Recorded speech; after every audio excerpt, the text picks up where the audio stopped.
Hey everybody, I hope and pray that you're doing well today as we come to our word from the Word. And today that word is did. Did. That's as what has already been done. If you're watching daily, happy Good Friday to you. The fact that we can call it Good Friday on the day that Jesus died is because all of our sin was paid for on that day and on that cross. And man, we call it good because we know Sunday is coming. Weeping endures for a night, but joy comes in the morning.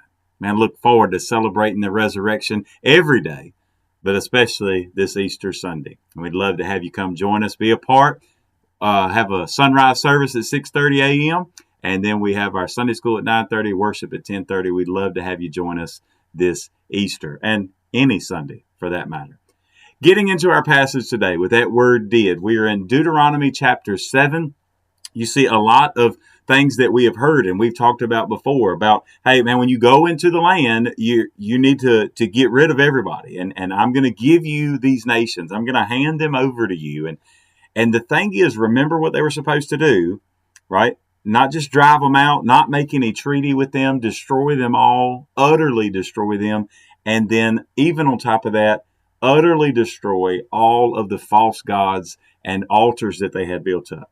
He talks about don't even covet the gold and things that are the statues are made out of.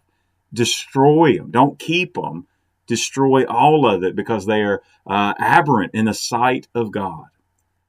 But here it's another, even just a reminder of what to do when we're afraid. There's a lot of times that God tells us what to do. He gives us instructions and directions about where we are to go, and the Spirit leads us in the direction and those decisions that we are to make. But yet we have this, the flesh has a spirit of fear. God has not given us a spirit of fear, as Timothy tells us, or Paul tells us in Timothy. And you find out here that the people were going to be afraid. It's kind of like, hey, when you get there, if you say this, well, let me tell you what you're going to say. So this is verse 17 and 18 of Deuteronomy chapter 7 today. If you should say in your heart, these nations are greater than I, how can I dispossess them? You shall not be afraid of them, but you shall remember well what the Lord your God did to Pharaoh and to all Egypt. If you say it in your heart, in other words, even if you won't say it with your lips, but you're thinking it and you just feel as though, man, this is not going to work. I know what God is telling us, and I know what God is commanding us to do, and even as we would say today, I know what the Spirit is leading us to do. But you face it and you say, I just don't know if this is possible. I don't know if I can go through with it. Simply do this. Remember what God already did. For the Israelites, it always goes back to, just go look back at Egypt. God chose you, built you as a nation, led you out of Egypt, out of captivity, out of slavery, led you out, and think about all the signs and wonders that were done in Egypt and against Pharaoh and Egypt as well. And yet he let you out.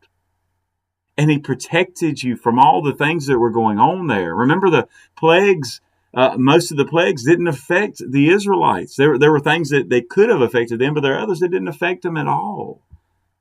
And especially the Passover didn't affect them, just those that, at least those that had the blood of the lamb on their doorposts, it passed over them. Now, here's the thing.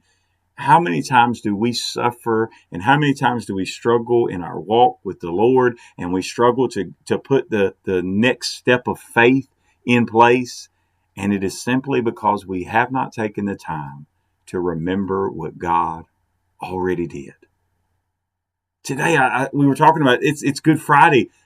That should give us a great driving force to look back and say, man, look what Christ did.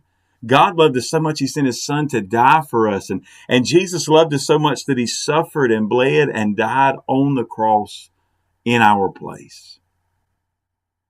What do we have to be afraid of? If God is truly leading us, what do we have to be afraid of? Today, I don't know who needs to hear this, and maybe it's just me, or maybe it's every single one of us. Don't be afraid and you won't be afraid when you remember what God has already done in the past. He did it, and he'll do it again. Think about that. The same God who created all things in the beginning, the same God who has orchestrated everything that you've ever known to happen in the past and everything that will happen in the future. And he sees it as even our future is already done. Let's trust him, because as far as it goes with him, he already did it. And praise God for that. God bless you. Happy Easter. And I hope and pray you have a wonderful, wonderful day.